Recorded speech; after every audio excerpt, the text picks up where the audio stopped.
ろなんかまずい気がする。音声がねおかしいんだよな。ちょっとごめんね。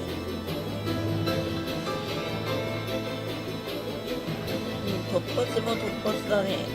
突発はいいんだけど、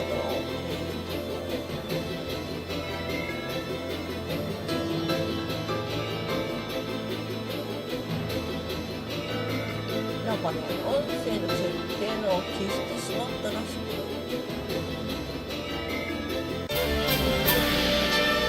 大丈夫かな。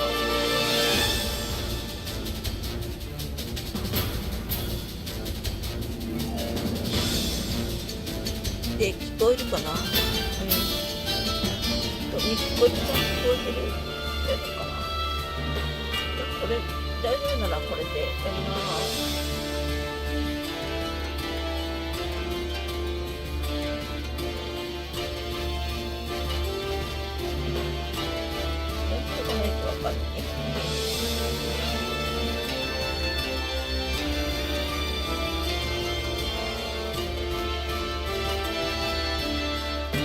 聞こえてる？聞こえてる？トライデント。マッチです。はい。トライデントさんいらっしゃい。はいです。突発なので、画面を何も用意してません。急いでキャプチャーを。マッチ。はい。急いでキャプチャーしたからね、音声とか、まずいなとか、でかいなとか、ないかな。なんかマイクの設定のをね、なんか消しちゃってたみたいです。いろいろないんだけど。大丈夫かな？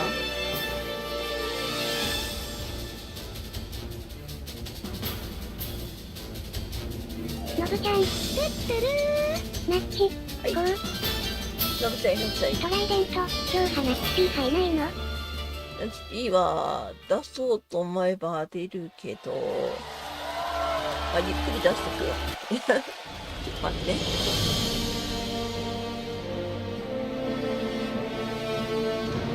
ちょっと待ってね。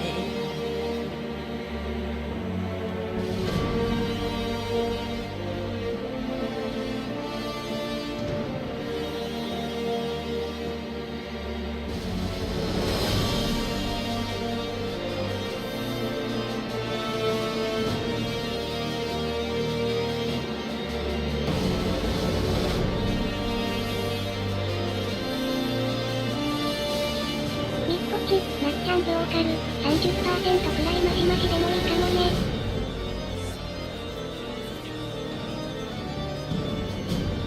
猫ざわざわ。ローカル 30% マシマシ。いや、これでも思いっきり原因かけてるんだけどな。なるべくじゃあマイクに近づいてじゃない。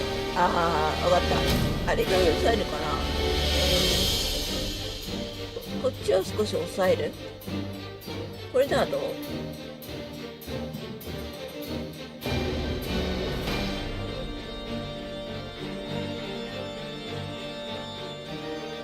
れだったら少し聞きやすいかも。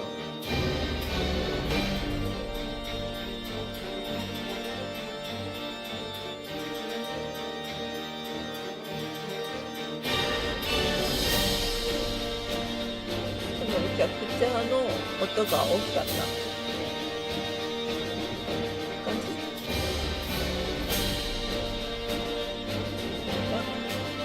いい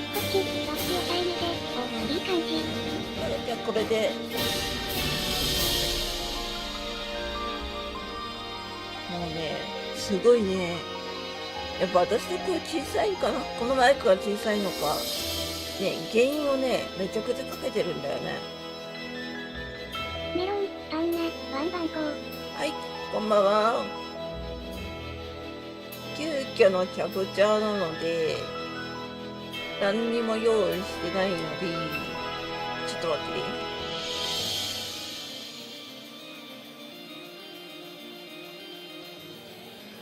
猫、もうボイス音量マックスで。ボイスの音量はまあいらなくない？私のボイスそんな喋らんしね。マイクのまあこれぐらい、あ、まあ今はめんどくさい。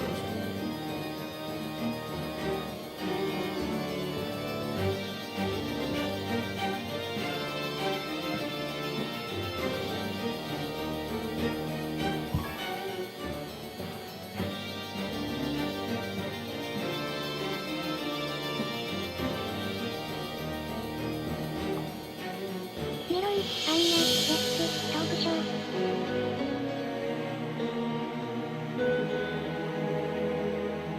あ、のぶちゃん、会場チラ見せ。チラ見せ。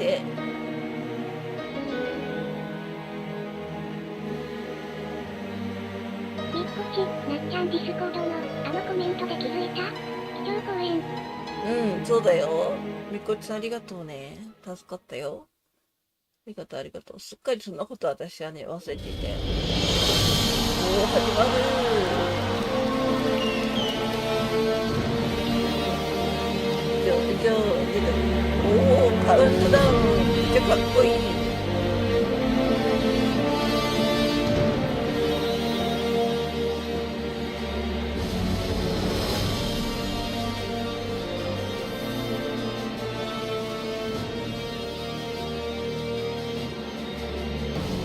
おー。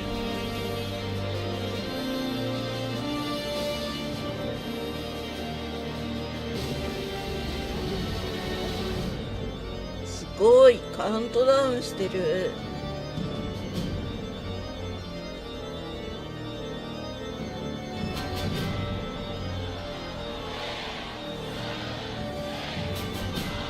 めっちゃ盛り上がってるじゃん。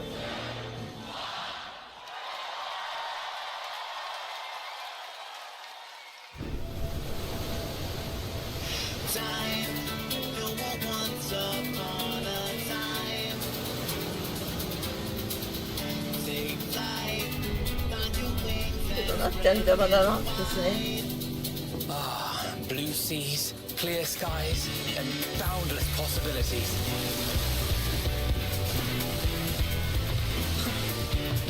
I dare say our destination will soon be in sight. Enjoying yourself for a change?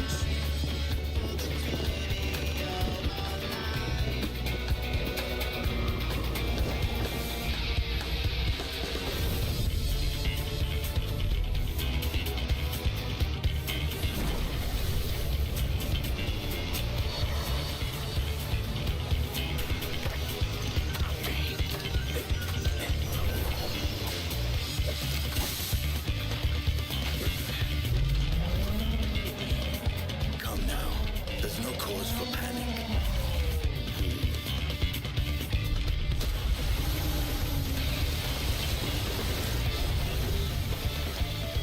This one might make for a worthy opponent.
Might you have a moment to speak further?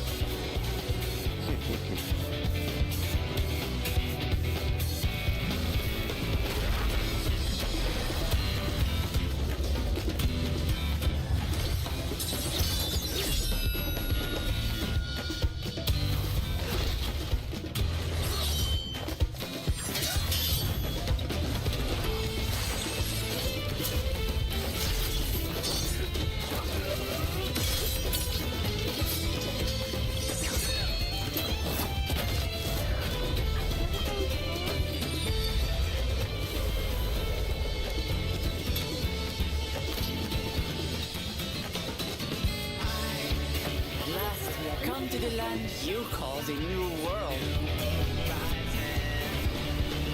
My home. Toral.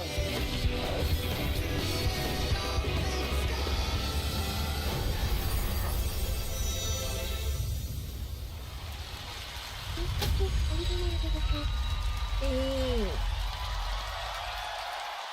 ちょっと FF インするわ。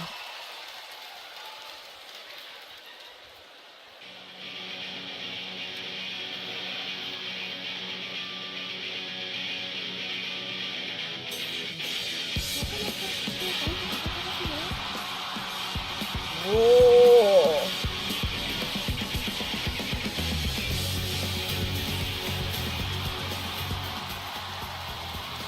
テンション上がる。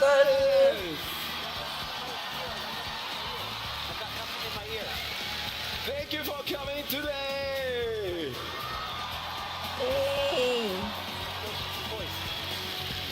Welcome to the Final Fantasy XIV Fan Festival 2023 in London!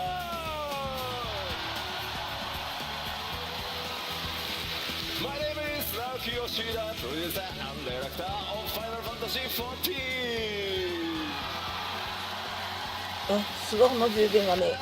Also, welcome Michael Christopher Coach Fox!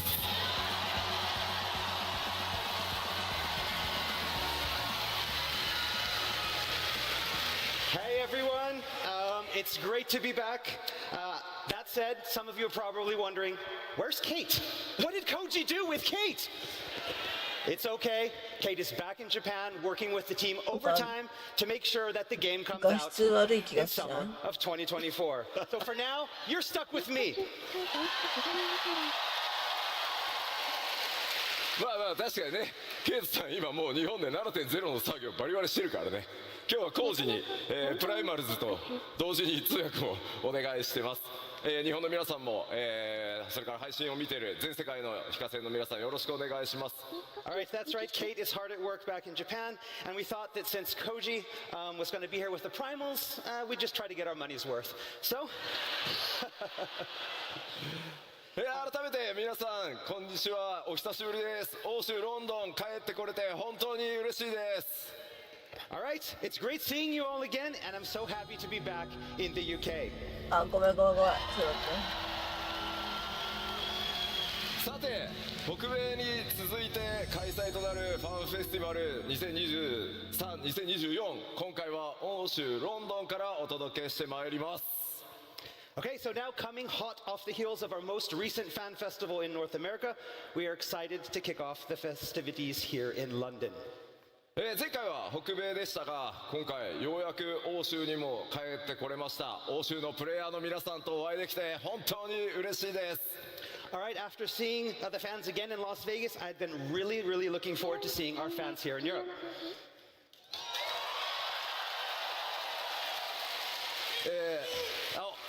Thank you. そして改めて、Q14 から数えて13年、そして新生14、今年でついに10周年となります。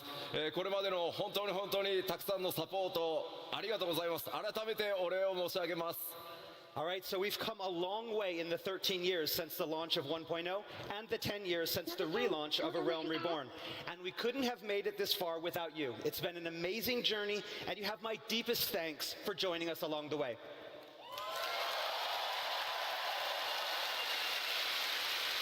さあ、欧州ファンフェスティバル、僕の開幕基調講演からスタートしてまいりたいと思います。どうぞよろしくお願いします。 And so now, without further ado, I'd like to officially kick off the keynote address.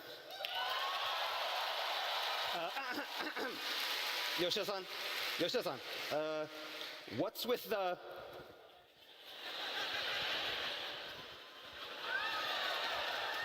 気になる。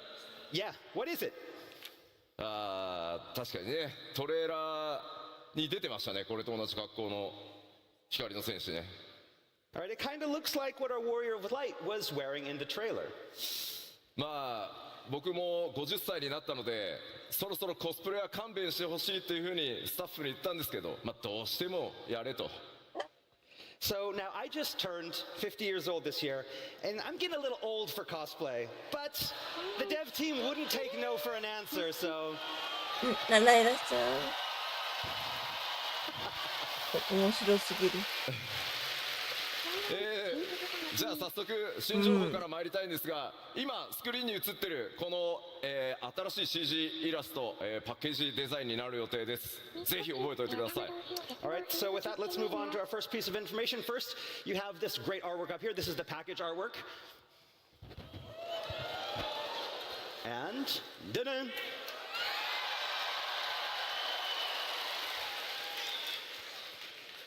では最初にですね、まだ絶賛開発中なのでお見せできるアクションそんなに多くはないんですが、イメージをつかんでいただくために動画をご用意しています。 And our first new information is about the new job. And as always, rather than have me talk about it, let's give you an exclusive sneak peek with this video showing the job in action. Roll it.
黄金のレガシー新ジョブ第1弾、名前をバイパーと言います。二刀流の近接命令 DPS です。 Alright, so the first of our two new jobs being released with Dawn Trail is the dual-wielding melee DPS Viper.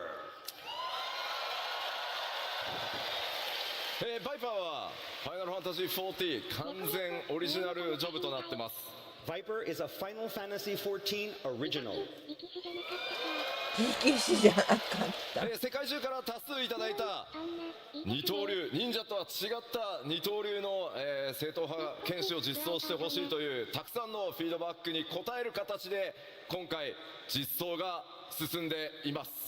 So it was designed to cater to those players around the world who have been asking for a new dual-wield job that's different from Ninja. この黄金のレガシーに向けて、完全新規で企画開発が進んできてます。 And it was designed specifically for Dawn Trail. アートにも CG にもありますが、今僕が装備しているこのデザインがジョブ専用装備となってます。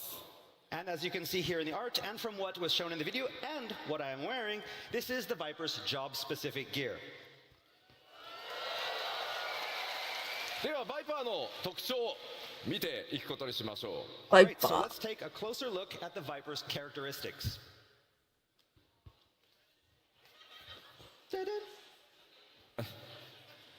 ロールは近接 DPS で装備枠は忍者と同じデックス命令という区分になってます。 So the Viper's role is melee DPS with the gear type falling under the dexterity melee category or the same as Ninja.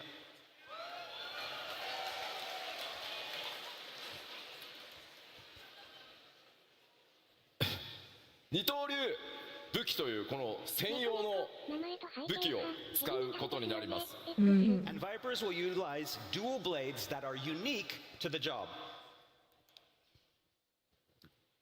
クリックしてね。対応クラスは存在していないので最初からヘビみたいその状態で使用可能です。 And of course, Viper will not have any required class. You'll start with the job. ちゃんとラハース使いそう。チャンドラハース。条件使う条件は力士じゃなかったか。力士はしていることといずれかのジョブレベルが80になっていることです。And the only prerequisites for use being that the 歴 players 史 have, は of いつか course, 来るの purchased か Dawn ね。 Trail expansion and have at least one job at level 80. そしてジョブの取得場所、クエストの開始地はウルダハを予定してます。 And the starting location for the job quest will be Ulda. 黄金のレガシースタートに際して条件さえ整っていればすぐに使用可能になりますので、バイパーで、メインクエスト進めていただくのも良いかと思います。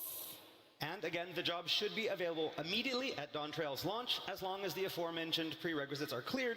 So if you want to play the whole Dawn Trail main scenario as a Viper, you can do that.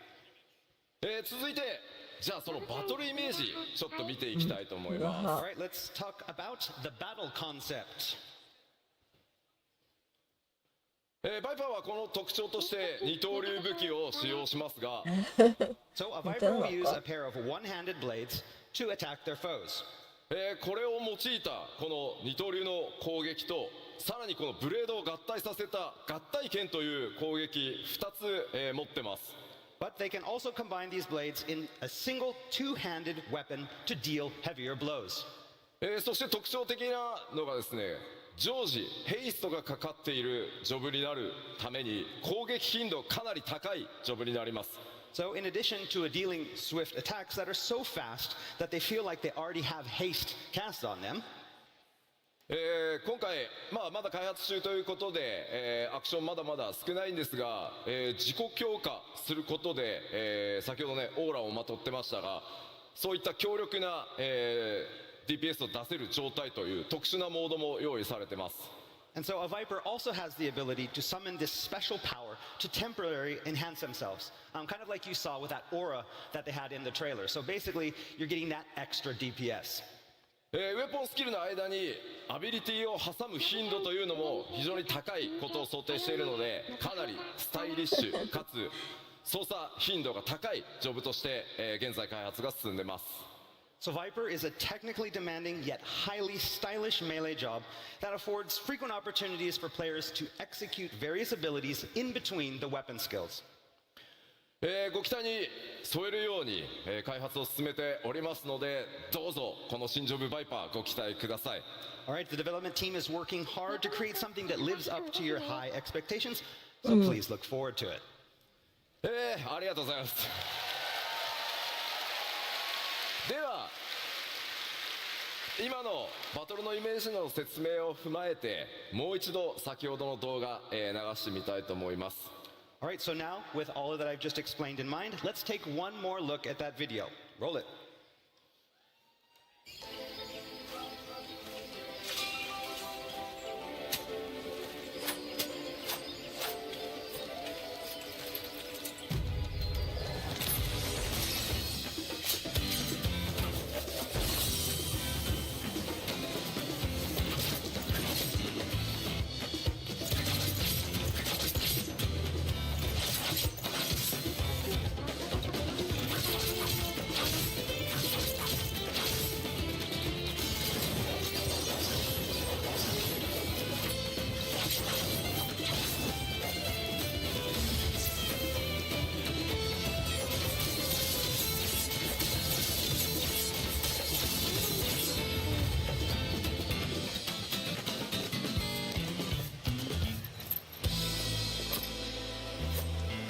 すごいね、でもかっこいい。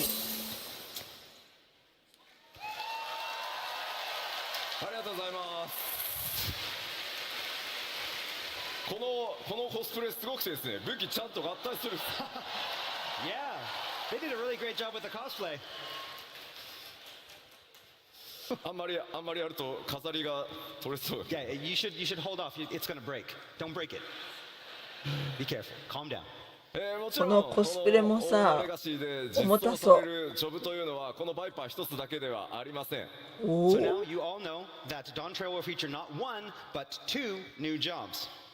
すでに遠隔魔法 DPS キャスターであることは皆さんにお伝えしていますが、さてどんなジョブになるのか。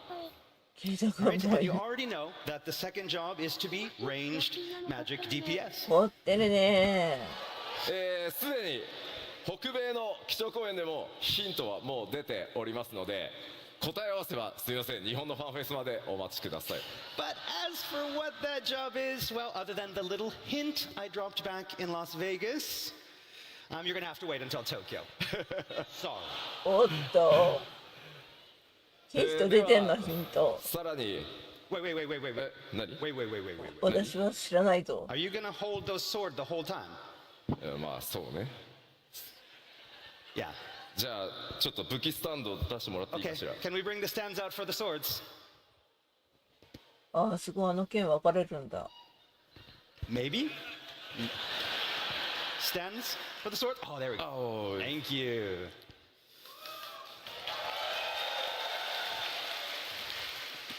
Thank you.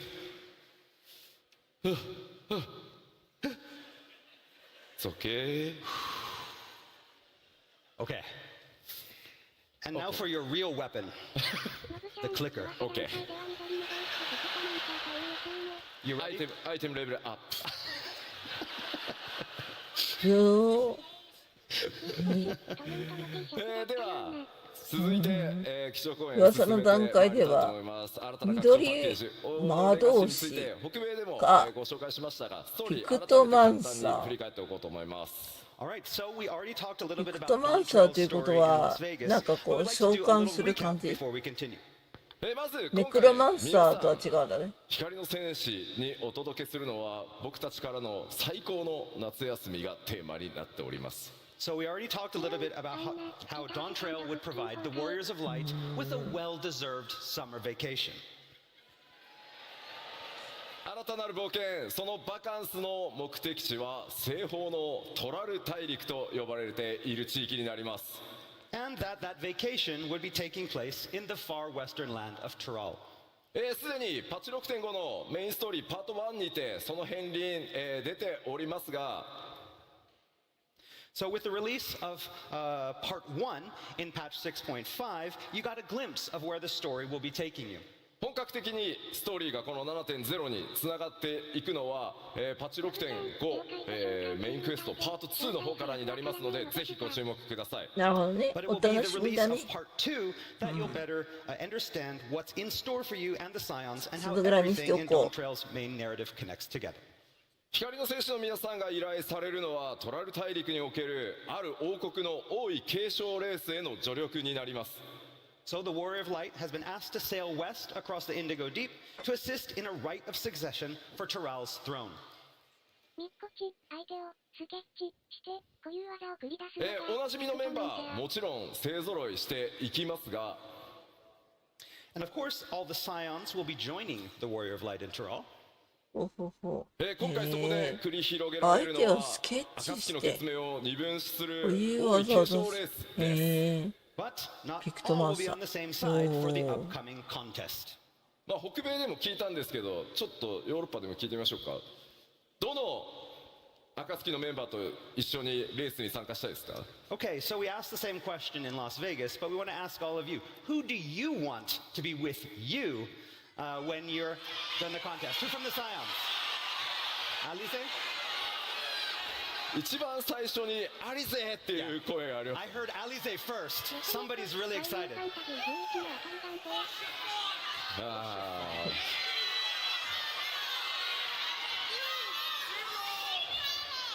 ーいや怖いかもいろんなしれない。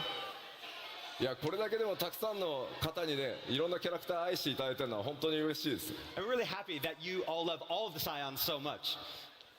誰がレースの敵に回るのかもご注目ください。 But we can't tell you now, but who's going to be on your side? Who's going to be the opposing side? You'll have to wait to find out. でこの 7.0 拡張の全体のテーマとしては、ファイナルファンタジー14新たな冒険の幕開けというテーマを抱えてます。 So the main narrative theme for Final Fantasy XIV 7.0 is a journey of new discovery.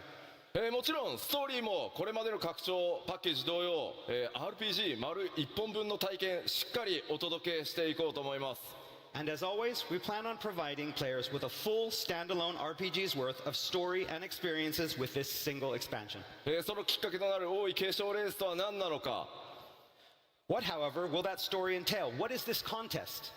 トラル大陸にはどんなエリアや冒険が待ち構えているのか、What adventures await in this new land? そしてエメトセルクも言っていたこの黄金鏡というキーワードは一体何なのか、And what is this city of gold that Emmett Selk talked about?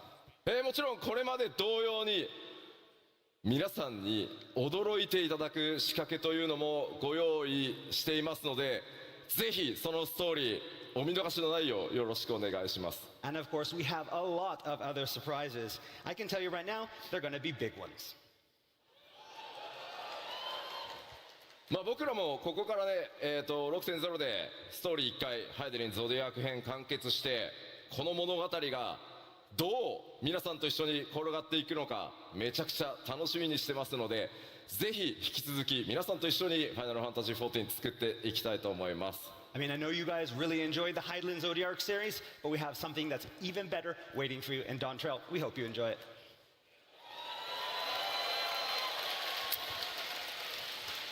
ではここから、新たな冒険の舞台となるトラル大陸に関して、北米のファンフェスに情報をさらに付け加えて、お届けしていきたいと思います。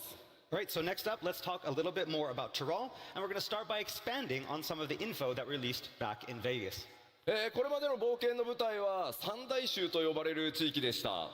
So up until now, we've spent most of our time on the three great continents. 今回はドーントレイルの冒険により活動地域が西側、海を越えた西方へ広がっていきます。 But as we talked about last time, our adventures in Dawn Trail will be taking us far to the west. ですので今回の拡張だけではなく、今後皆さんの冒険の舞台は惑星ハイデリン全体へと及んでいくことになります。 But again, this doesn't mean that we've seen all of Hydaelyn, most of Hydaelyn, not all of Hydaelyn. では前回の北米のファンフェスでもお伝えした、プレイヤータウントライオラというところに関して追加の情報をお伝えしていきたいと思います。 All right, so next we're going to talk about that main hub, the main city player hub that the Warrior List of Light will be operating from during Dawn Trail. これまでのプレイヤータウンよりもかなり多民族、多くの民族入り乱れた、街という特徴になってます。 So this city of Tuliyolao will be far different from the existing player hubs that the players have seen before. これまではスクリーンショットとアートワークでご紹介したんですが、開発が進み動画の準備ができましたので動画でご覧いただこうと思います。 So the last time we were only able to show you the city via screenshots and artwork, but this time we've prepared some special in-game footage. So with that in mind, roll the tape.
そういえばサウンドディレクターであるソケンからコメントを預かってたんでした。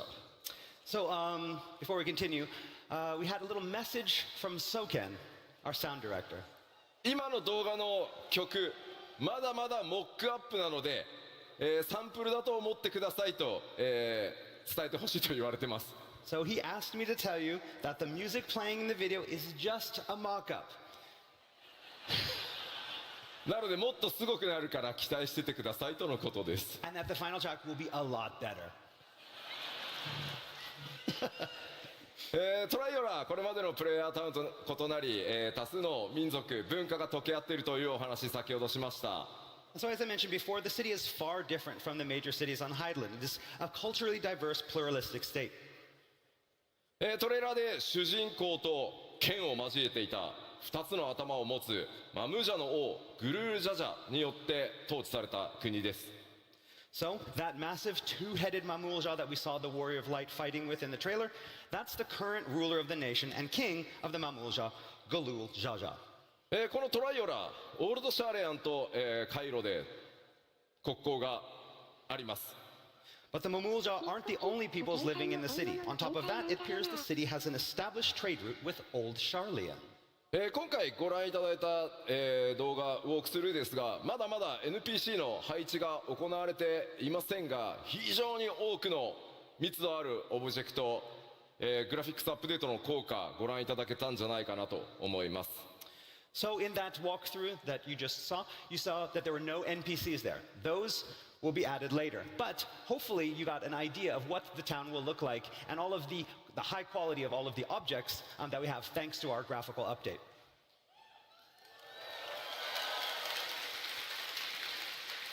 では続いてフィールド行ってみましょう。 So next I'd like to introduce you to some of the new areas that you'll find in Tyrol.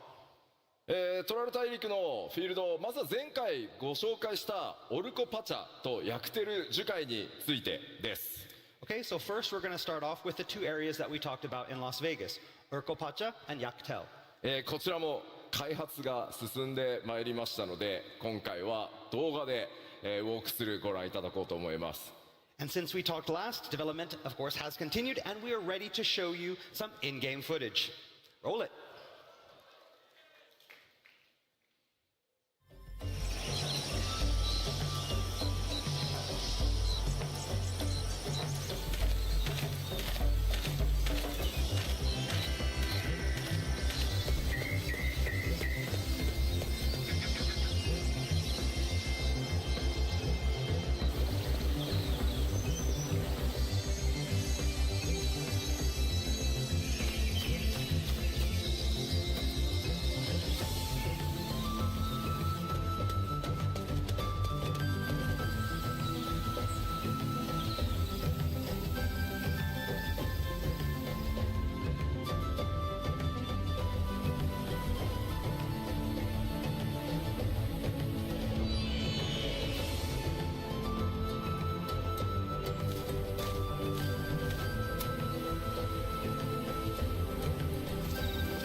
そうだね、アジアっぽい。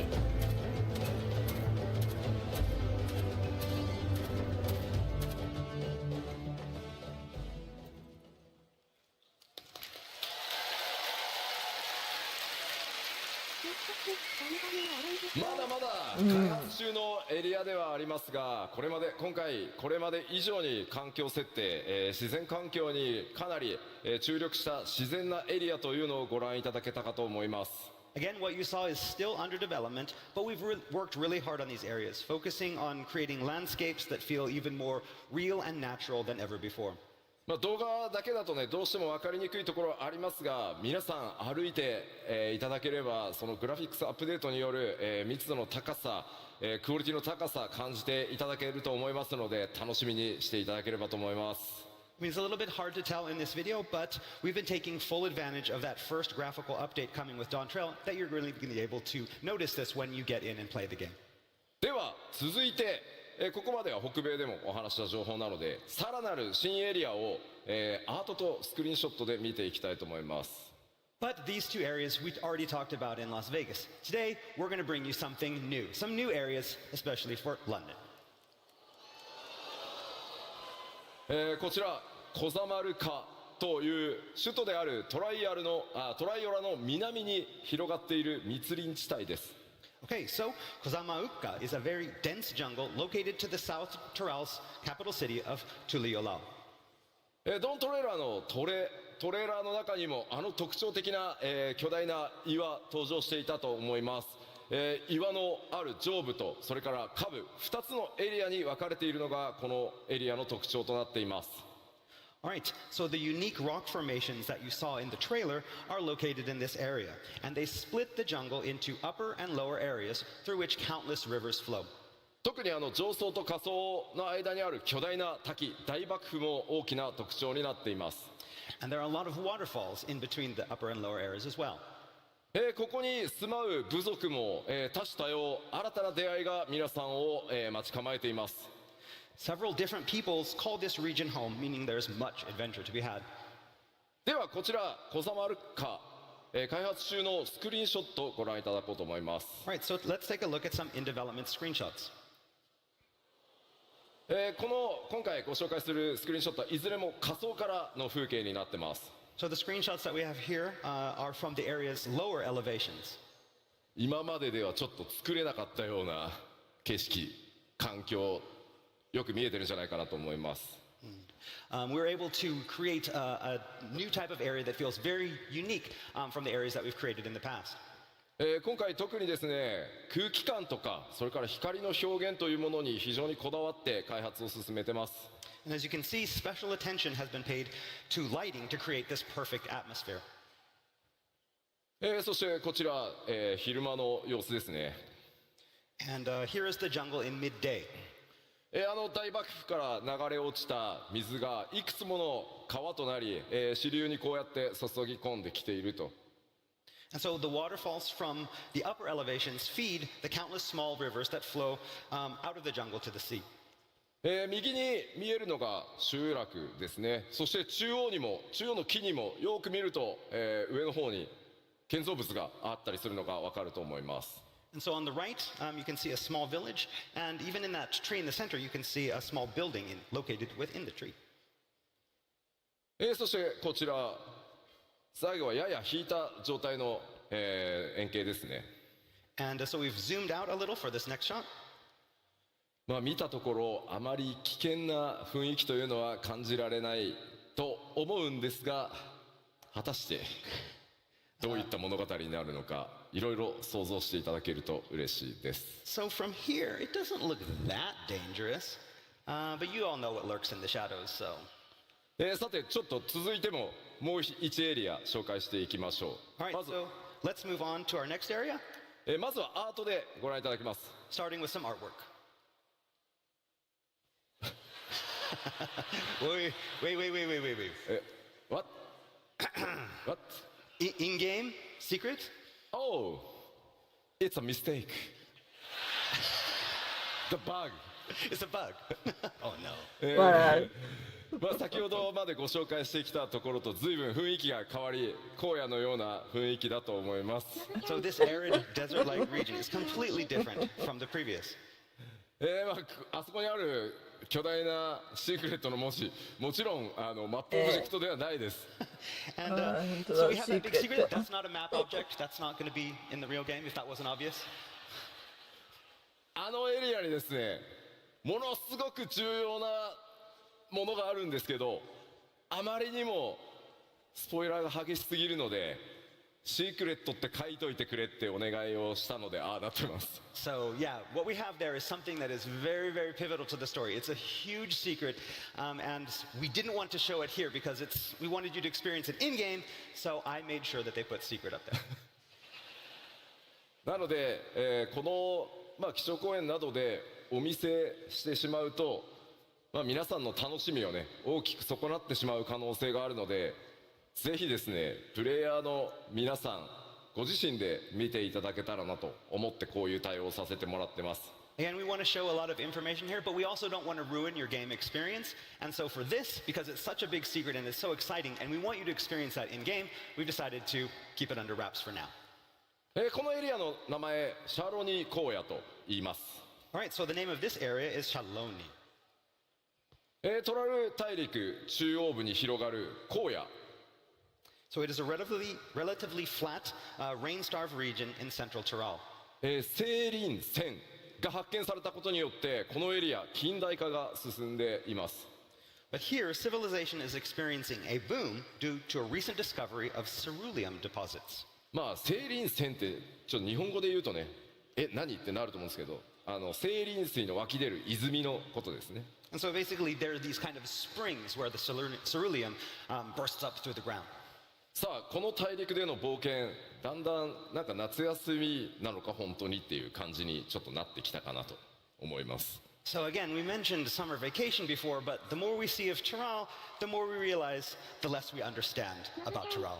じゃあスクリーンショットもまだ開発中ですがお見せしましょう。 All right, but let's take a look at some in development screenshots. かなり広い荒野が広がってますね。 So yes, unlike the dense jungles that we showed before, this area is a lot more open. このエリアはあれですね、バイクのマウントなんかが大変似合いそうですね。 So yeah, it looks like this would be a good place to break out your motorbike mounts. 機械化、それから、技術進歩というのが目覚ましく進んできており、さまざまな人や物との出会いが皆さんを待ち構えています。 So yes, you'll see a lot of newer technology and machines, as well as encounter the people that built them. 先ほどのねシークレットの部分がね一番このエリアの特徴なんでお見せできなくて残念ではあるんですが、 Again, as I said before, this area also hides a very, very big secret, but one that I won't be showing today. この後のまた情報でもちょっとずつあれこんな雰囲気なのかなみたいな情報出てくるので、この後の、基調講演もちょっと見ていってください。 Again, we won't be talking about it today, but there may be some things, some hints in other things that we have for you today that may give you a better idea of what is in that secret area. もちろん荒野ばかりが広がっているわけではなく、このエリアこうした地域もあってですね、さまざまな文化の融合というのが、行われています。 Of course, it's not all empty wastes out there. The area features locations such as this one too, that are populated by a variety of peoples. かなりの、ドラマ性高い物語用意していますので、ストーリー展開にぜひご注目ください。 All right, as for what drama awaits you here, as well as the other areas that we showed today, you'll just have to look forward to it. ではエリアの紹介これぐらいにして、前回北米でご紹介したペルペル族に続きもう一友好部族ちょっと紹介してみようかなと思います。 So moving on from areas, next up we'd like to talk a little bit about the types of peoples that you'll meet in Tyrol. これはね皆さんちょっと見たことはあるだろうなと。 So this next one, some of you may recognize them. こちら名前をモブリン族と言います。 And they are モ called ブ the リン族 Moblins. どかな言ってた。エオルセア地域ではゴブリンと呼ばれている部族ですが、基本的には同一部族ですね。 So they strongly resemble the goblins that reside in Eorzea, but they have their own unique characteristics. ちょっと特徴をご紹介しましょう。 And let's take a look at those characteristics. 先ほどご紹介したコザマルカに住む、一つの部族です。 So these moblins mainly reside in the previously mentioned jungles of Kozamauka. 三大州に住まうゴブリン族はメカが大好きでしたね。 So, and unlike the goblins of the three great continents who are expert builders and tinkers, こちらは調達の達人ということで大きく考え方が異なっているようです。 these moblins are experts in gathering and procuring items. 彼らとの協調でですね、どんなものづくりが、行われていくのか楽しみなところです。プレイヤーの皆さん、特にねクラフターとかギャザラーとか、絡んでくる可能性が非常に高いんじゃないかなと思います。 And so with these moblins and allies, just think of all the wonderful things that adventurers might create, especially our crafters and gatherers. ではエリアの追加情報をお届けしてまいりました。 All right, I think that's about enough today. That's all we can say regarding Tyrol. ではさらに黄金のレガシーの、コンテンツも含めた全体の内容、北米の基調講演おさらいしつつ新情報を混ぜながら進めていきたいと思います。 Now, I'd like to talk more about the other features and content that await Warriors of Light in Dawn Trail.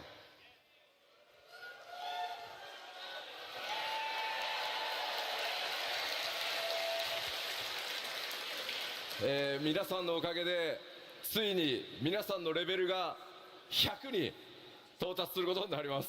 So as you know, we'll be taking the level cap into triple digit territory, level 100, and that's thanks to you.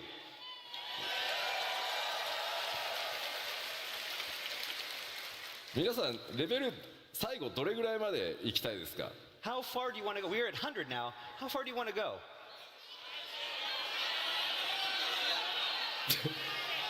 2000ねえ、あんまりレベルの桁が上がりすぎてもねえ。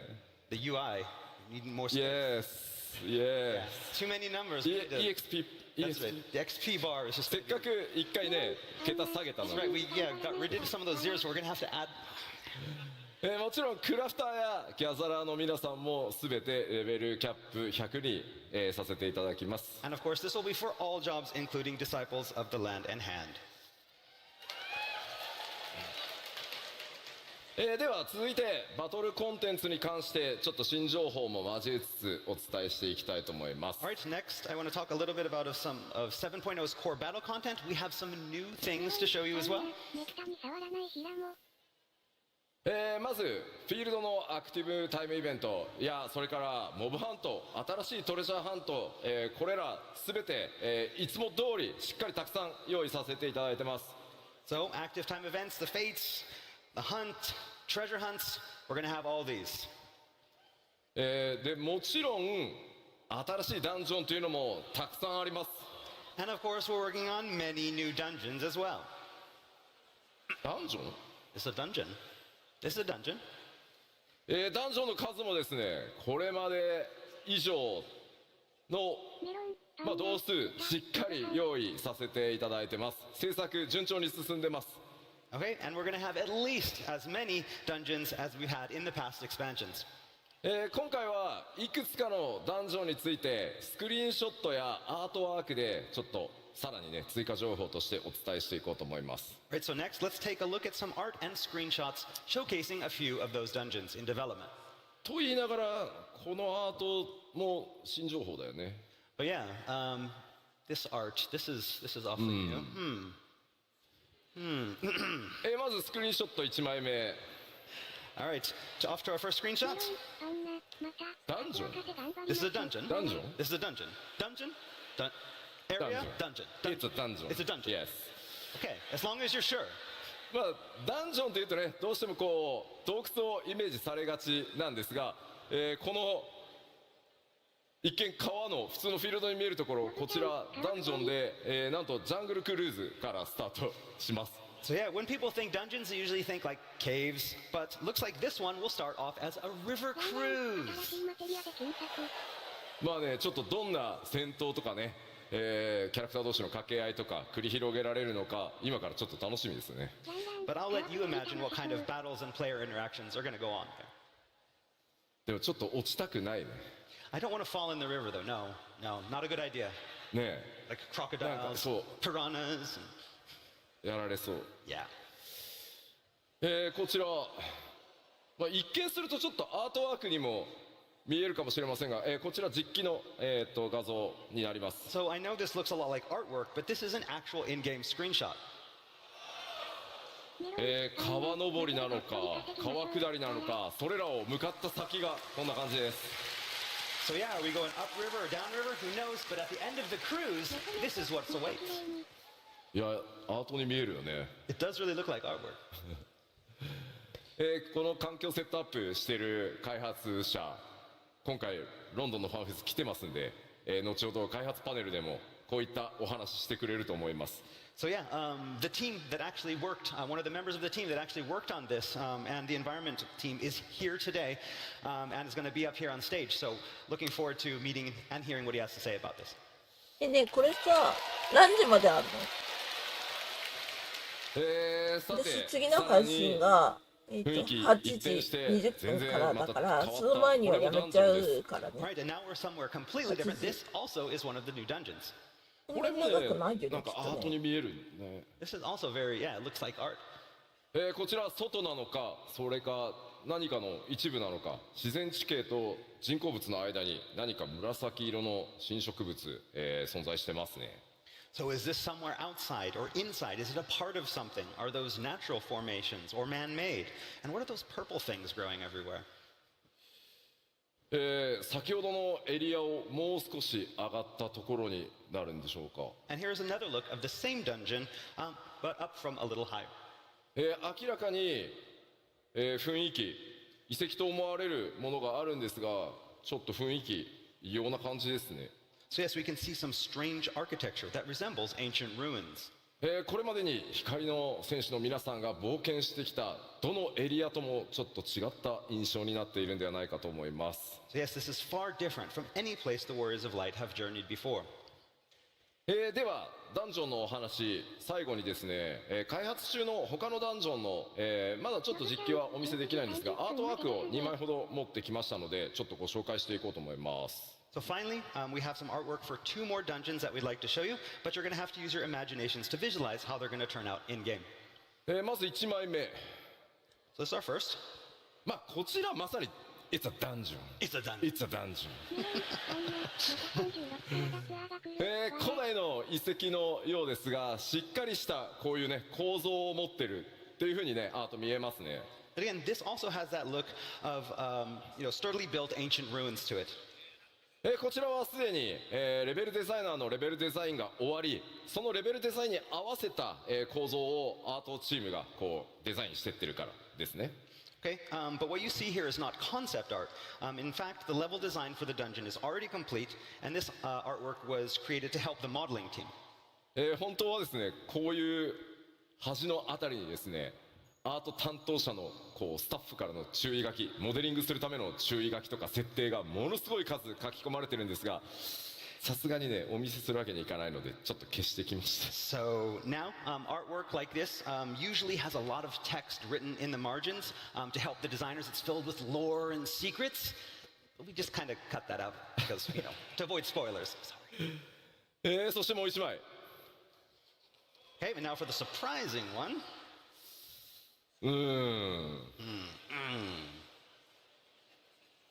メカニカル Summer vacation? Summer vacation. Summer vacation. Yes. Okay. Maybe cold capsule. Oh, Yes, say yes. cold because it's so hot. Maybe. Okay.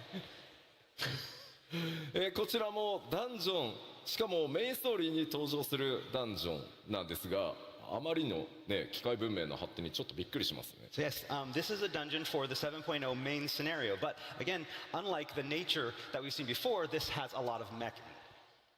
詳細な解説は差し控えますが、やはりこの 7.0 のぶちゃんありがとう。単なる7時半ね。光の戦士の夏休みでは終わらなさそうちょっと間に合うねな気配が漂ってます。 So yes, it looks like Dawn Trail is going to be a little bit more than your ordinary summer vacation.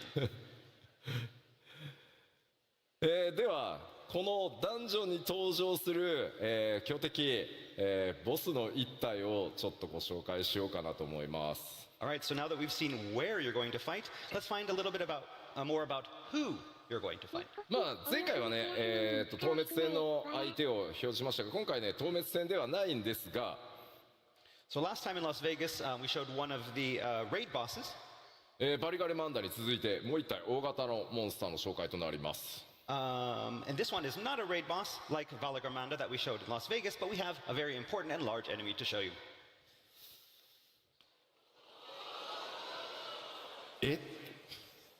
名前をですね今回ご紹介するのはエリミネーターという The name is called the Eliminator. もうどんどん夏休みから遠ざかっていく。 Yes, we're getting a little bit further away from summer vacation again. Yeah? 面白い。さてどんな形で出会いどんな戦いになるのか伏せておきますが、こういった今まで多分皆さんが黄金のレガシーでちょっと想像してたのとだんだん変わってきたんじゃないかなと思います。 Now, we can't tell you much about it yet or exactly how you meet, but it's obvious that we're going against expectations for Dawn Trail so far. このエリミネーターね機械なのかやばいねそもそも生物なのかダンジョンのアートワークに続いてねだんだん謎が深まっていく基調講演になってるかなと思います。 Again, it's hard to tell if this is a machine or if it is alive or something in between. Yeah? じゃあ続いてコンテンツサポーター、こちらアップデートは行っていきますが、もちろん今回も全てのメインストーリーのダンジョン対応させていただいてます。 Okay, next up we have our duty support feature, and you'll be happy to know that this feature will be made available for all of the instance dungeons for 7.0's main scenario. かなり新しく、コンテンツサポーターとして加わるキャラクターも多いです。 And of course, there's going to be a lot of new characters that are going to be included in this duty support feature. たくさんの AI 作らなきゃいけなくて、ゲームデザイナーたちすごい四苦八苦しながら開発進んでます。 But that means our game designers and programmers are having to work a lot on all of the new AI. そして多数の新装備、新クラフト、もちろんギア多数用意しております。 And with all these new dungeons and enemies, the Warrior of Light will need some proper new gear, and we have a lot of new recipes to make sure that you're properly kitted.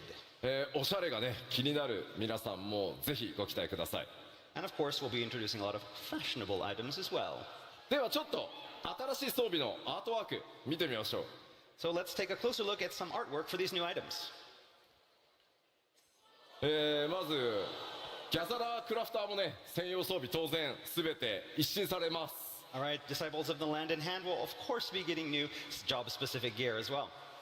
モデリングも第一次グラフィックスアップデートを行った状態で順調に進んでいます。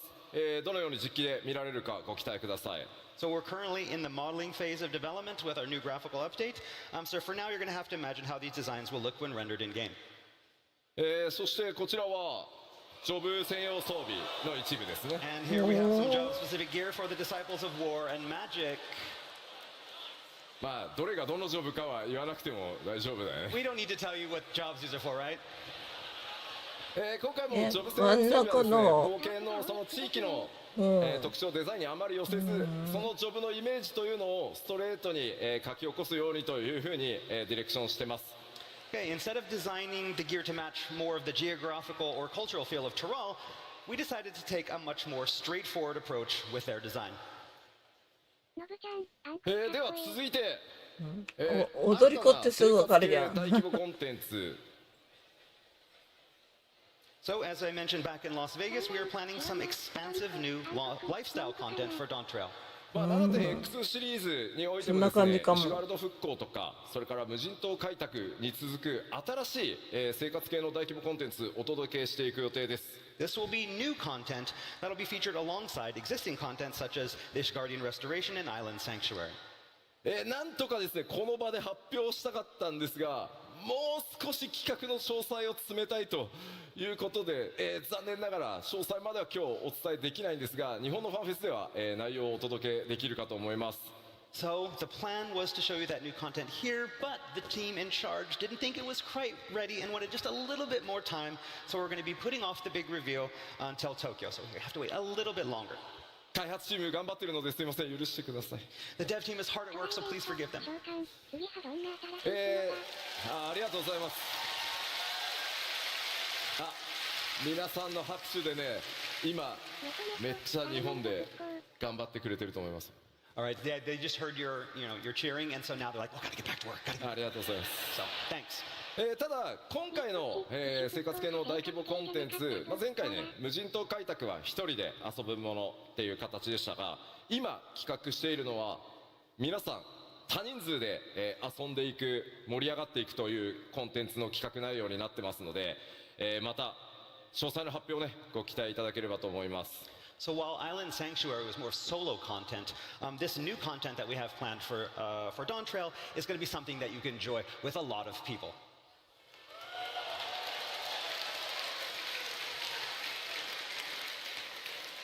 さてでは各種バトルコンテンツもご紹介しましょう。のぶちゃん、まさかバルマレリー。 All right, we mentioned battle content a little earlier, but we have a lot more installed.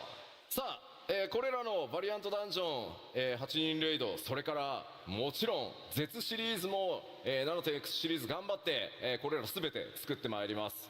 So we'll be adding new variant dungeons, a new A-player raid, and a new ultimate raid that will be just as challenging as those that become before. そして当然ながらアライアンスレイドも新シリーズ始まります。And of course, we can't forget our alliances out there. 今日ここではですね、その次のアライアンスレイドが一体どんなものになるのかご紹介したいと思います。 And so here in London, we are excited to finally announce our latest Alliance Raid series.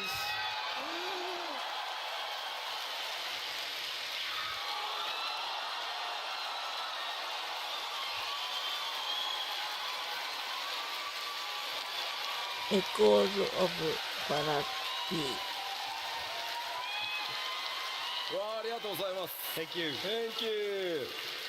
次のアライアンスレイドシリーズのタイトルはエコーズ・オブ・バナディールというタイトルでお届けします。 So our newest Alliance Raid is Echoes of Vanadil.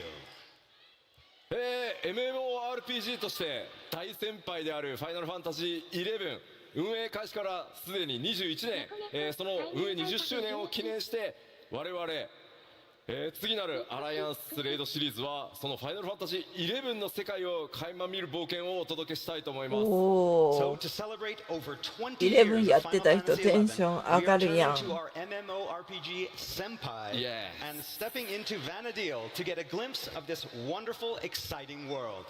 果たしてどんなストーリーどんなボスが登場するのかぜひご期待ください。 As for what story will feature, who you will meet, what bosses you will fight, we can't tell you that. もちろんファイナルファンタジー11から続くねこのファイナルファンタジーシリーズの長い MMO を楽しんでいただいている、そして今もねファイナルファンタジー11遊んでいただいている方にも楽しんでいただける内容に仕上げていこうと思ってます。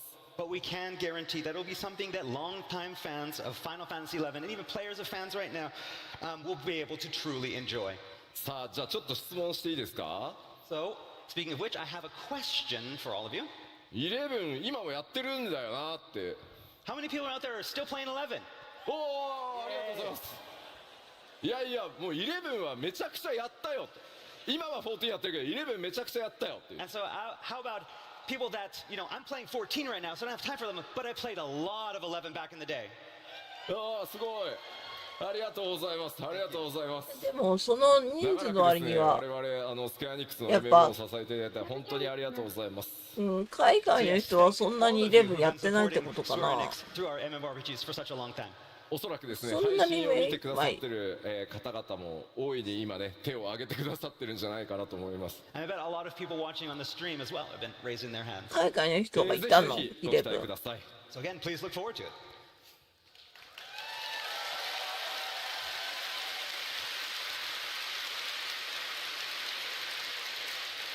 ではさらに、コンテンツ継続してアップデートしていきますよというお話をちゃんとしておこうと思います。 And of course, we're going to continue our updates of existing contents as well during the 7.x series. もう一個一個は説明しませんが、猫猫、そもそも20年 I'm not going to explain each of them here, but you get the idea. もうこれらは一個ずつ言いません、引き続き 7.x でも大量のアップデートをお届けしていく予定です。 So yes, you can expect updates of all the content you see here. そしてまあこれだけじゃなくてですね久しぶりに、こちらも予定してます。 But we have something even more special. And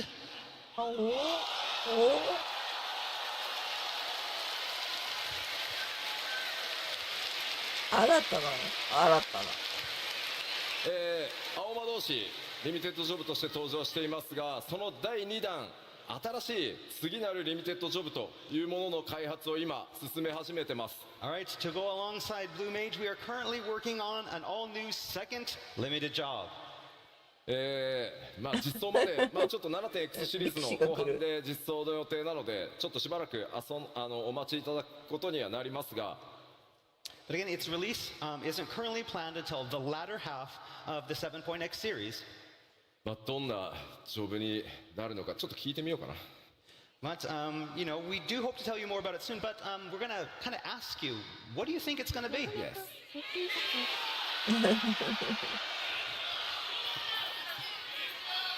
Beastmaster! ああビーストマスター、ビーストマスター結構いる。ちょっとコウジ聞いてみてよ他にどんなのあるか。 Anything else?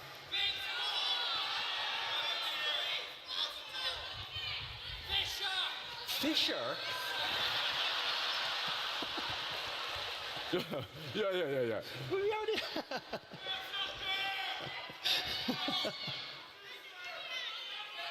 結構ねからくり師ってさ英語だとなんていうの？ I can't remember.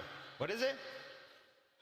からくり師 Puppet. パペットマスター。ああなるほどなるほど。 Oh yeah. Puppet master. いやそうあんまり言うとさなんかそれっぽくなっちゃうから。 Beast master. ベースマスターね。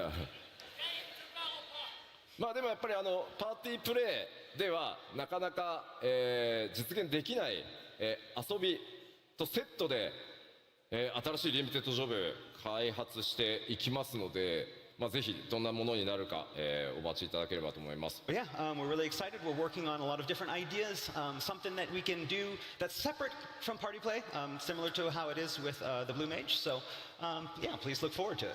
まあそんなに遠くないタイミングで、どんなリミテッドジョブになるかお伝えしていけるんじゃないかなと思ってます。企画は順調に進んでおります。 While we can't say any more here, we do hope to reveal more information very, very soon. 各種コンテンツアップデート、ここまで触れてきましたが、今回もですねグラフィックスアップデートの、進捗についてこの場でちょっとお伝えしたいと思います。 Alright, so now that we've talked about our content updates, I'd like to move on to the planned first graphical update. 前回のファンフェス途中経過お伝えしてますが、その途中経過に対して皆さんからのフィードバック、いただいてます。そこでさらに調整しましたよというのをちょっとお伝えしたいと思って持ってきてます。 Okay, so after showing everyone our progress with the graphical update back in Las Vegas, we've got a lot of player feedback. Over the past few months, we've taken that feedback and we've made even further adjustments. メインキャラクターの種族アウラだよっていう方。 So how many people here have an aura character?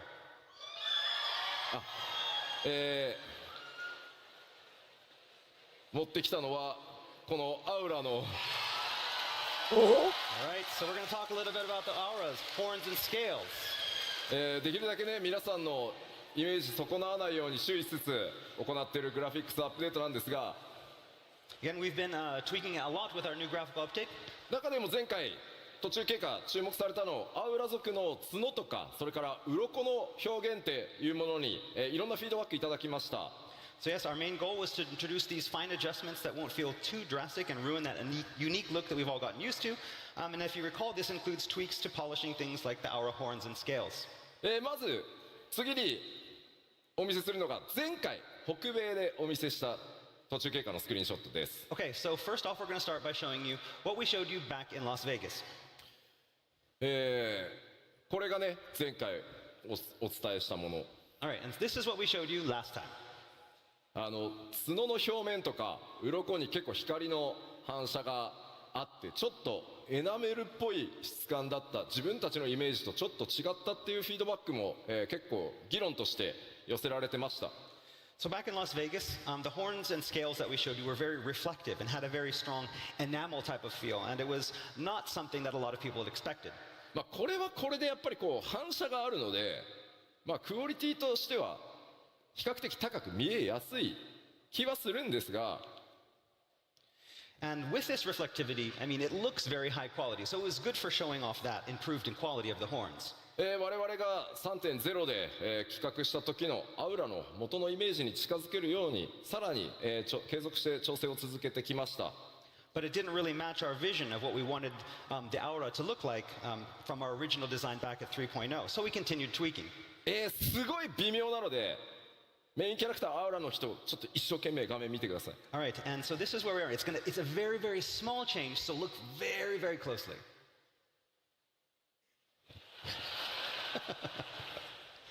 Okay? And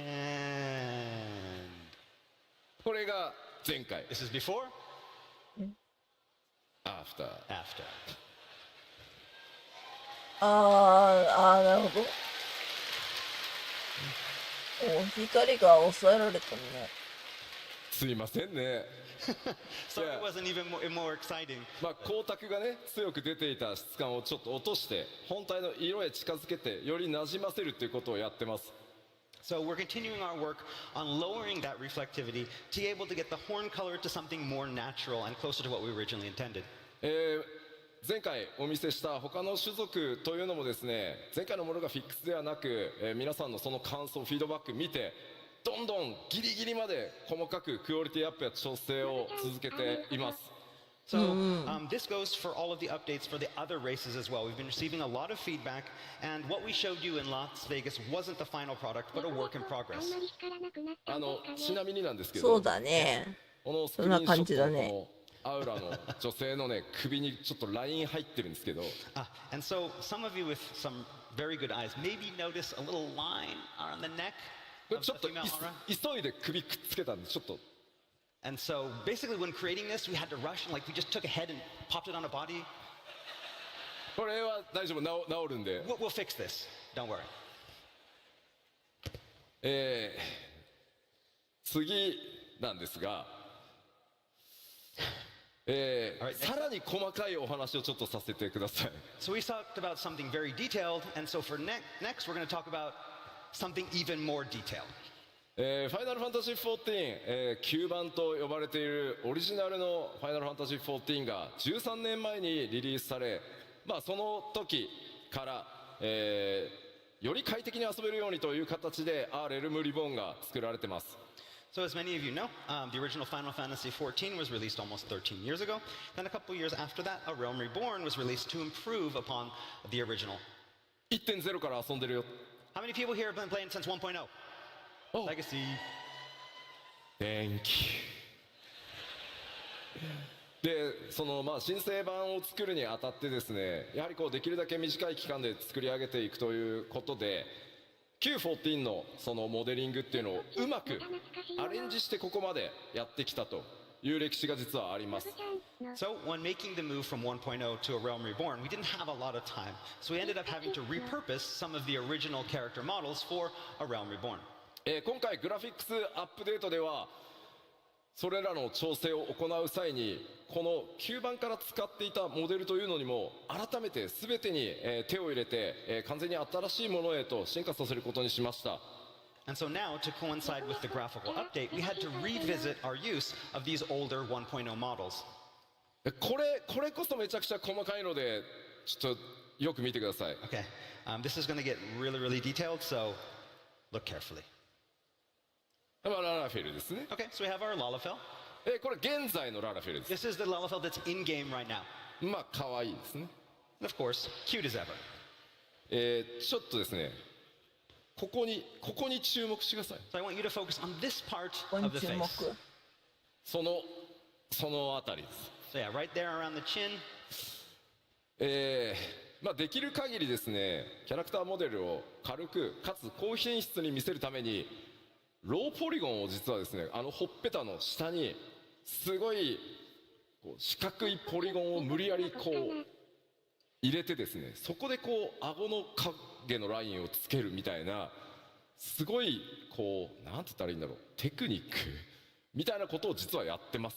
So, to ensure character models weren't a burden on the system, but also maintain a high visual quality, we implemented the use of these low polygon shapes. And the remnants of those can kind of be seen today in around the cheek and the jawline, those straight lines.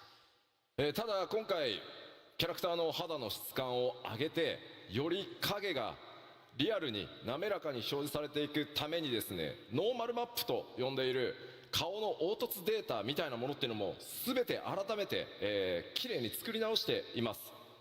Okay, so with the graphical update, however, we went back and we retooled and recreated what is called our normal map data, which in other words is basically this data that's meant to represent the bumps and dips and irregularities of those textures.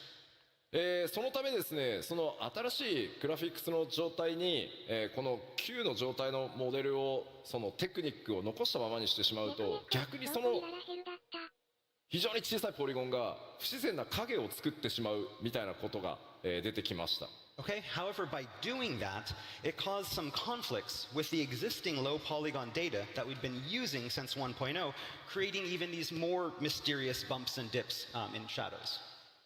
わかるかな？ Can you tell? わかる？ So there, and that's what happened. ここにね、すごい微妙に外側に尖ったポリゴンが影の邪魔をしてるんです。 So you can see kind of there's these bumps on the chin that are kind of affecting the shadows. いや、わかんねえよっていう反応だなこれ。 And everybody's like, I don't know, what? ただこれララフェル使ってる方どれぐらいいます？ How many people are using Lalafels? 皆さん自分のララフェルが一番可愛いと思ってますよね。 And so of course you think your Lalafel is the cutest, right? まあなのでだからこそこういう細かいその違いっていうのをまあなくさないようにできればしていきたい。ただこれからのクオリティアップデートを考えていくとどうしてもその味として残していたそのローポリゴンのテクニックみたいなものを取っていかないとさらに綺麗にはならないので、まあ、そういう細かいところまで調整させてもらってますっていうのが今回のお知らせです。 And so I know that some people may look at these kind of imperfections born from these old techniques as something that makes Lalafels Lalafels. And you know, we didn't want to get rid of them all because we know that that's what makes the Lalafels special. But moving with this graphical update and having something that matches that, we decided it was time to at least touch them up. これが最新です。 And so this is the new version. 影がめっちゃ自然になったの分かります？ So you can tell that like the shadow is now much more natural. すごい細かいんですけど It's very, very, you have to look very, very closely.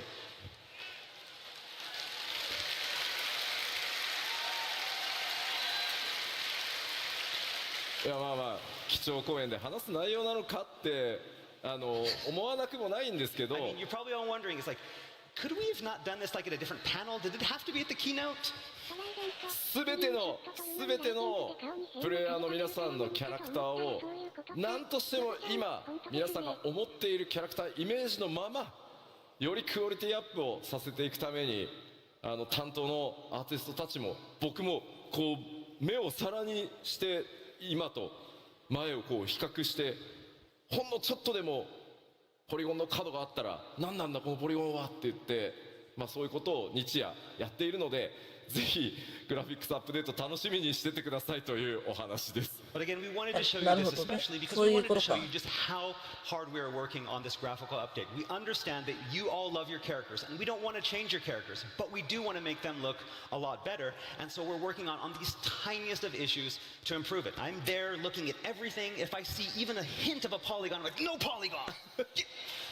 And so, again, this is the extent of the work that we're doing, and we wanted to show that with you here today.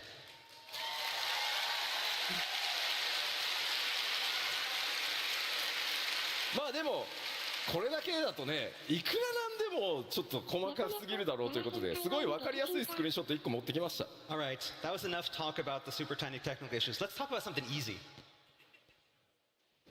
グラフィックスアップデートで、帽子と頭装備とですねメガネが同時に装備できるようになるキャラクター集めてみました。 And so, the glasses. Helmets, glasses. What's easier than that?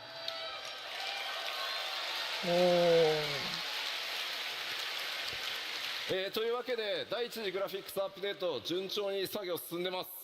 All right, so development on that first graphical update is proceeding smoothly. これまでの13年にわたる膨大なセットアーティストたちがですね必死に調整をしてくれてます。 Our artists are working tirelessly to improve all of our 13 years of graphical assets. このグラフィックスアップデートやファイナルファンタジー14のグラフィックスがどんなテクニックを使って作られているのか、このファンフェスの開発パネルでも実際にツールの映像などを交えて、お見せしていこうと思います。 So for those of you who want to know more about this topic of graphical update, as well as the kind of techniques that the team uses to create Final Fantasy XIV, we have this great development panel coming up a little bit later that will show you all about how we do this and show you even some of the tools that we use. かなり面白い内容になっていますので、ぜひ開発パネルの方にもご注目ください。 It's going to be really interesting, so we hope you look forward to it and are here to watch it with us. ではどうしてもねスペック上がっちゃうので改めてちょっとおさらいしておきます。 All right, while we're here, we want to remind you one more time about the new minimum and recommended requirements. もう準備したよっていう人。 How many people are ready to go? お All right. 半分ぐらいは大丈夫です About ね。 half, that's good. そこまでめちゃくちゃ高くしないようにしてますので、ぜひすいませんがよろしくお願いしま We す。 haven't raised it too much, but please understand. Thank you. はい、では、残りの時間、この先 7.0 までに、アップデートしていく内容の、追加情報をお届けしていければと思います。 All right, so finally today, I want to talk a little bit about the content we have planned before the release of 7.0.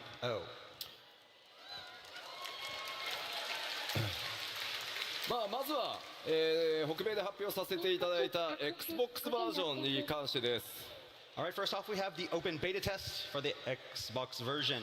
はい、Xbox バージョンはですね、来年1月中旬から2月にかけて、スタートさせていただきます。 And our test is scheduled to begin in mid-January and continue through February.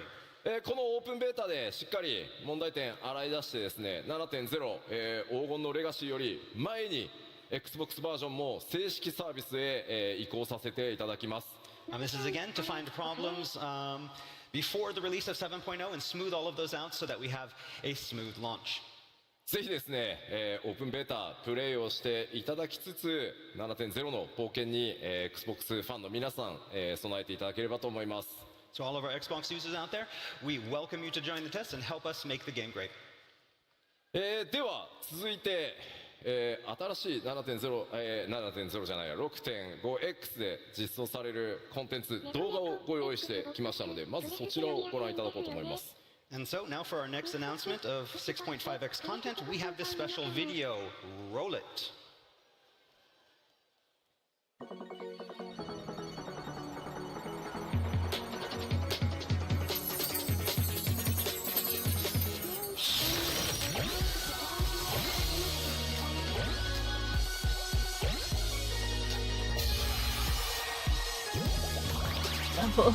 面白そう。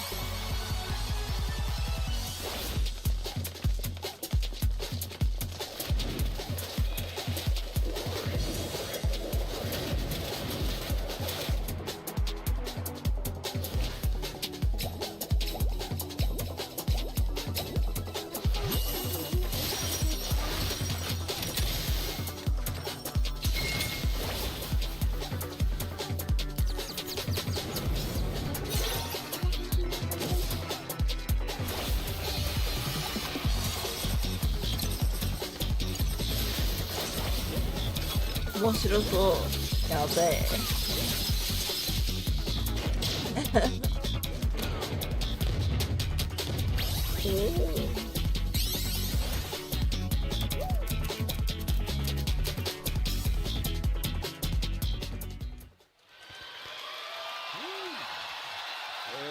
ありがとうございます。 Thank you.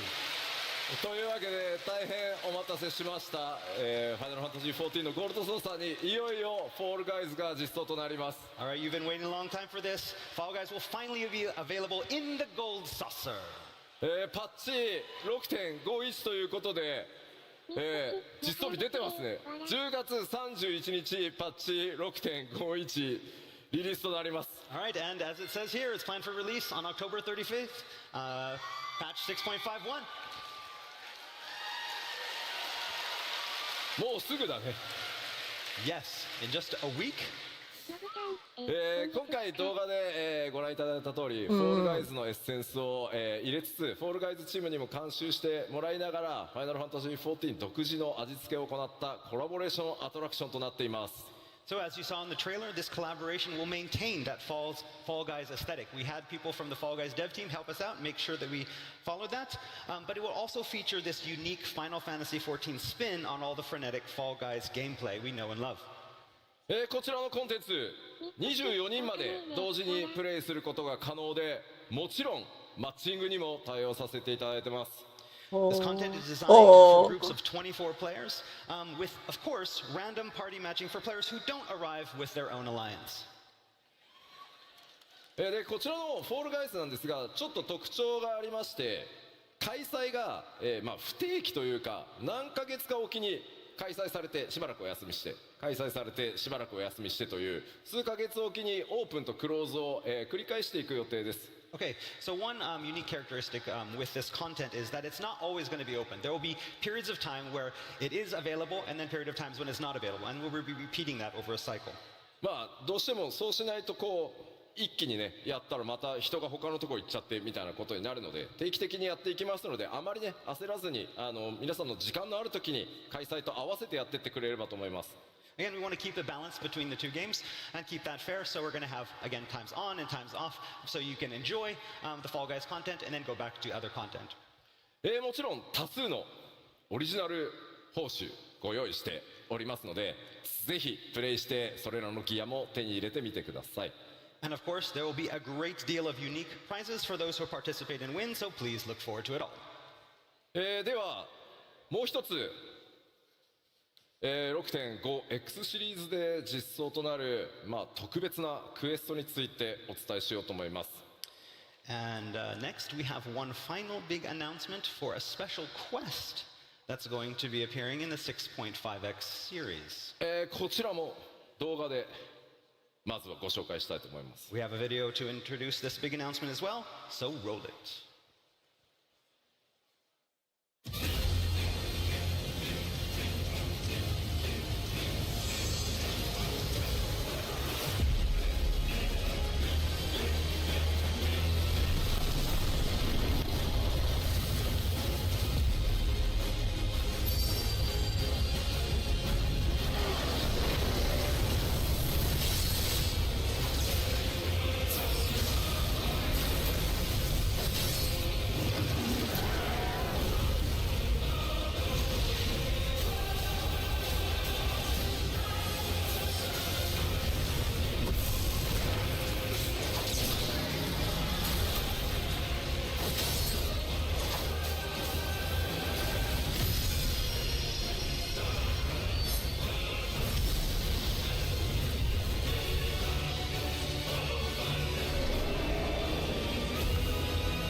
ありがとうございます。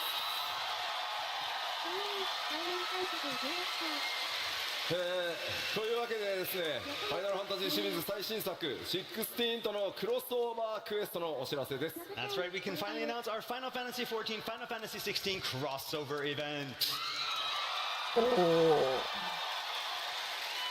ファイナルファンタジー16のプロデューサーの吉田さんから OK が出ましたんで。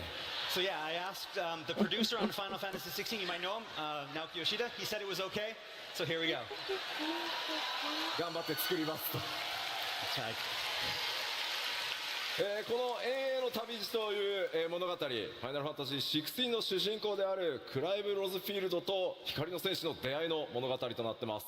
All right, it's called The Path Infernal, and of course will feature 16's protagonist, Clive Rosfield, fighting alongside the Warriors of Light.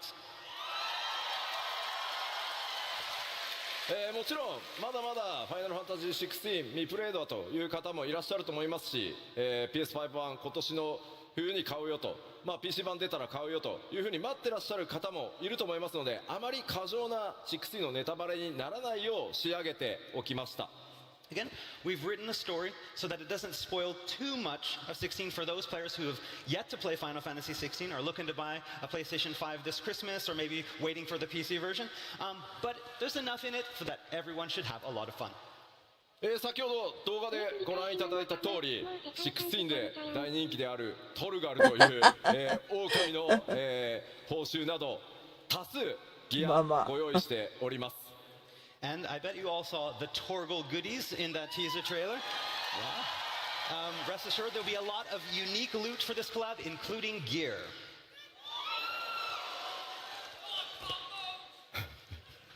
オートコンボくれ。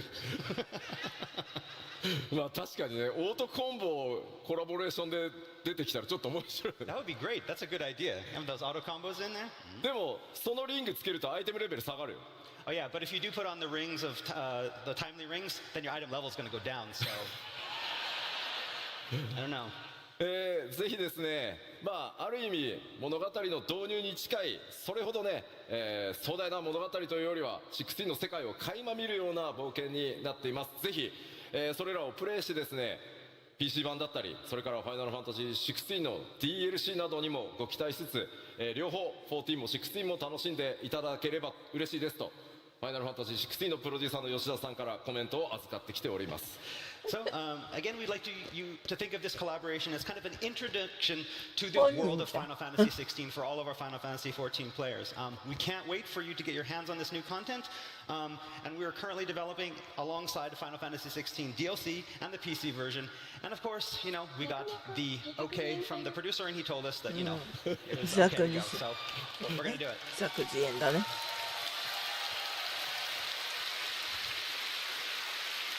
ありがとうございます。では、ちょっとここでお知らせを最後基調講演ではあるんですがさせてください。 Okay, so next up we have a final announcement. クラウドデータセンターというもののテスト、我々進めております。 All right, as I talked about recently, we have a cloud server, cloud data center stress test coming up.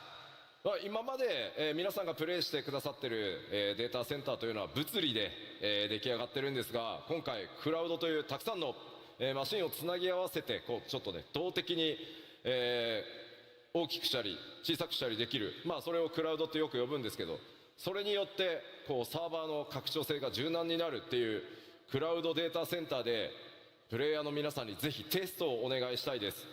All right, basically, up until now, all of our data centers have been using physical servers. And we want to do this test with the cloud servers to make it easier to expand these. And so, to help do this, we need your help with the test.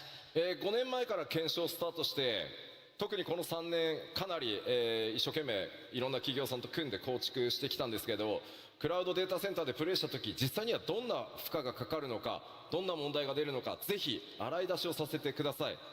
So we have spent the past several years exploring this possibility of expanding our data centers via the cloud servers, and we're at a point now that we need your help to help us with, you know, find out any kind of things and issues that may occur. これからもファイナルファンタジー14どんどん拡張していくために、ぜひ皆さんのお手伝い、お力をお貸しいただきたいです。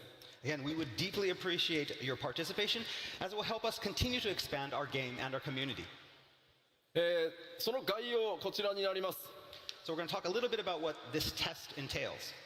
東海岸で、実際にクラウドデータセンターを行うんですが、アメリカのただヨーロッパ側からのテストもぜひお願いしたいです。 So the test will be conducted via our North American East Coast data center. That said, we encourage players from all over the world near Japan to join the test. そうですね、もちろん日本の方もぜひよろしくお願いします。 That's right. Players from Japan as well, you're welcome to join. 新規キャラクターのみ、作成可能で、テスト終了時に申し訳ありません、データは一旦ワイプさせていただきます。 Alright, so we're going to be asking players to create new characters for the test, but unfortunately we're going to have to wipe those characters after the test is over. その他いくつかちょっと制約はあるんですが、キャラクターを作った際にですね、メインクエストや各ジョブのレベルをアップさせる冒険録、このキャラクターにプレゼントさせていただきます。 And as you can see, there are several other restrictions, but to help players jump right into the test right away, we will be offering Tales of Adventure for all the main scenario and all the main jobs. ギルも5000万ギルお渡しします。 And also going to give you 50 million gil. ぜひ皆さんでですね、皆さんは自由にいろんなコンテンツをマッチングしてプレイしていただければいいだけです。 Again, we won't be asking players to play a certain way. We just need to have you come in and enjoy as much content as possible. はい、ぜひ皆さんで様々なコンテンツプレイしていただけると大変助かります。 And again, we hope that you all join us in this test. どうか皆さんのお力ぜひ14のためにお貸しください。 Again, this is for 14, this is for our future, and we hope to see you join the test.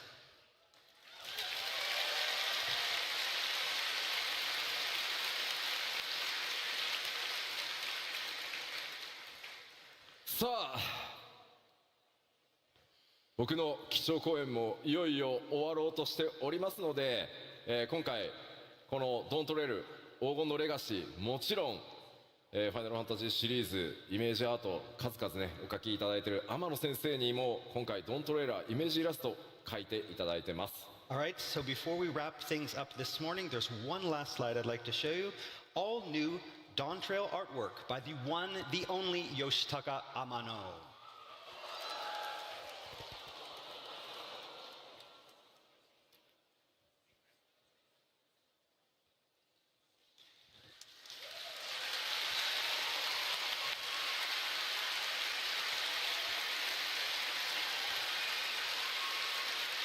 ファイナルファンタジー3をね、ちょっと彷彿とさせるような。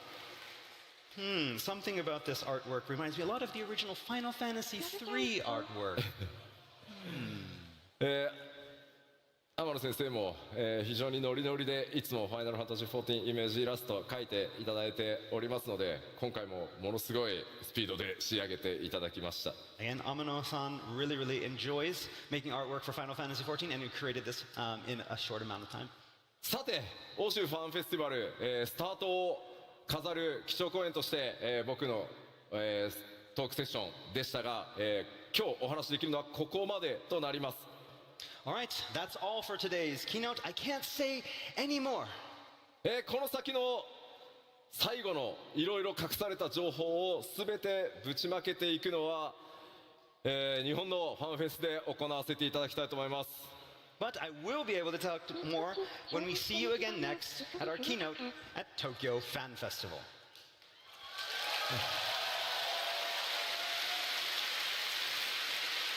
ありがとうございました。 Thank you. ではこのままオープニングセレモニーの方に移っていきたいと思います。 All right, so now it's time to move into our opening ceremony. そのオープニングに際してですね、 You need both swords for the Yeah. opening ceremony. いやもうクリッカーいらないからさ。 Ah, okay.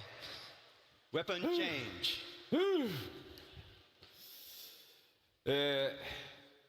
今回ロンドンのファンフェス、ね、ここから開幕していきますが、とてもスペシャルなゲストにお越しいただいております。 All right, but before we move to the opening ceremony, I first need to summon a very important guest here with us for FanFest. ファイナルファンタジーシリーズの生みの親、 The father of Final Fantasy, ヒロノブ坂口。